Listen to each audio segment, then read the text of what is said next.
गोदरेज का फ्रिज है। इसमें क्या दिक्कत है, इसका कंप्रेसर स्टार्ट नहीं हो रहा। इसकी लाइट देखो, 2 और ब्लिंक हो रही है, देखो।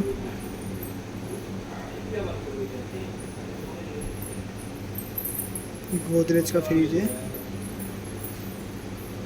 प्रॉब्लम ये आ रही है कि इसका कंप्रेसर स्टार्ट नहीं हो रहा है।